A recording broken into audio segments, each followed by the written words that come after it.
Kita lihat Rizky Rizpora sangat baik kepada Kim Dongja. Peluang masih didapatkan kali ini. Christian Carrasco berhasil mencetak gol dan membuat Spider-Man bergaya di malam hari ini.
Jubah perangnya Joko Tingkir.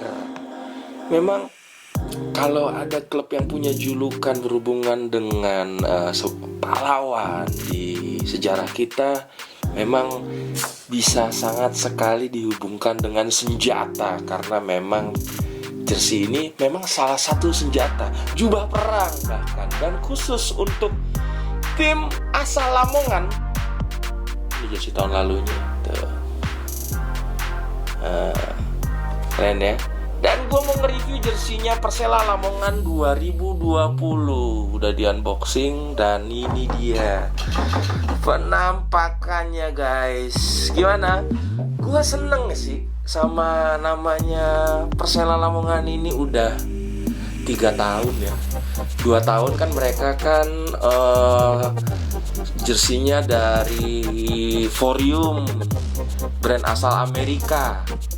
Gue sih kalau kamu ngeliat video tahun lalu nggak ada ya, 2 tahun lalu, gue nyangkanya sih Forium itu sebenarnya self brand ya. Tapi akhirnya manajemen Persela mengakui bahwa mereka tahun ini self brand. Jadi Forium itu menurut mereka bukan self brand. Iya sudahlah. Yang jelas Octagon. Tahu ya Octagon itu artinya apa? Ini adalah self brandnya Persela Lamongan guys. Ya. Jadi kalau ngeliat jersinya ini gue selalu respect dengan tone warnanya yang selalu konsisten. Sebenarnya kalau pakai tone warna bertahun-tahun sama itu PR loh. Maksudnya banyak yang akan bilang bahwa gitu-gitu doang. Sebenarnya kalau kamu punya yang jelas, yang anak-anak Lamongan yang udah beli pasti akan tahu ada bedanya, meskipun tidak banyak dari yang tahun lalu ini, yang sebelumnya lagi, yang Forium, sampai yang paling baru yang ini.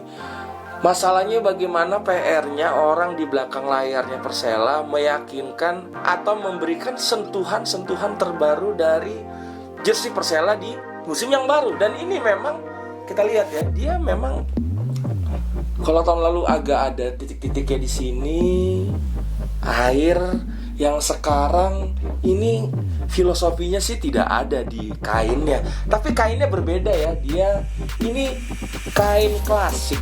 Kalau dulu kalau kamu koleksi jersey-jersey tahun 90-an ke belakang, biasanya sih bahan yang seperti ini tuh sudah identik dengan mereka. Ini sepertinya ada finishing tersendiri di kainnya. Mungkin ada sedikit dipanasin di bagian-bagian tertentu. Akhirnya dia membentuk semacam garis-garis yang sedikit lebih tua warnanya daripada warna aslinya. Dan tadinya gue sangsi begitu gue ngelihat penampakan dari di IG-nya pas mereka launching, wah ini bau-baunya sama nih kayak ada jersey yang gue review 2 tahun lalu, apparel lokal juga, yang gampang bubble. Sekarang memang jersey yang model seperti ini identik dengan kemudahan untuk bubbles itu copot gitu ya guys. Beruntusan apa sih bahasa kalian, terserah kamu mau pakai bahasa apa. Jadi kayak benangnya tuh ketarik-ketarik gitu, kena kuku gini aja tuh biasanya bisa ketarik. Bahkan yang pernah gue review waktu itu belum gue apa-apain aja udah ketarik. Jadi yang jelas yang ini sih udah gue coba-coba ya, gue nggak tusuk-tusuk sih atau nggak gue kukuin. Minimal gue pegang-pegang, gue taruh gitu, gue pindah-pindahin, dia nggak bubbles guys. Berarti pada saat produksi mungkin manajemen Persela sudah menekankan untuk memilih kain yang lebih baik atau ada finishing yang lebih bagus daripada kain-kain yang modelnya tipe seperti ini.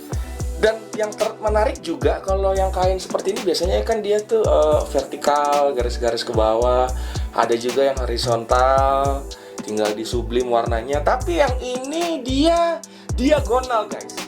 Oke ya. Jadi kalau kamu bayangin sebuah kain mereka beli itu biasanya kainnya tuh biasanya garisnya tuh lurus segini kan ya. Nah mungkin mereka pengen tetap beli yang lurus diagonal vertikal kainnya. Jadi pada saat mereka gunting bahan, mereka akan memiringkan seperti ini guys. Jadi setengah diagonal. Jadi menurut gue ini pasti ada sisa-sisa kain bahan yang nggak kepake karena memang ngeguntingnya bukan lurus seperti biasa untuk bentuk pola-polanya karena agak miring. Rugi nggak sih? Ya itu namanya kualitas guys. Tapi bisa aja nih manajemen Persela atau Octagon ini buat yang bagian buat jersey buat anak-anak. Gue sih belum pernah ke store-nya, tapi bisa aja mereka jual yang sisa-sisa kainnya untuk bikin jersey anak. Keren ini. Dan yang paling unik dan yang paling beda dari tahun-tahun sebelumnya tuh yang ada di belakang ini kerahnya ya. Kita tahu mereka selalu konsisten dengan rib dari warna jubah Joko Tingkir, jubah perang Joko Tingkir. Warna merah, kuning, hitam. Dan memang kalau tahun lalu sedikit onek, tahun lalunya lagi juga onek. Memang variasinya di tahun 2019 ya.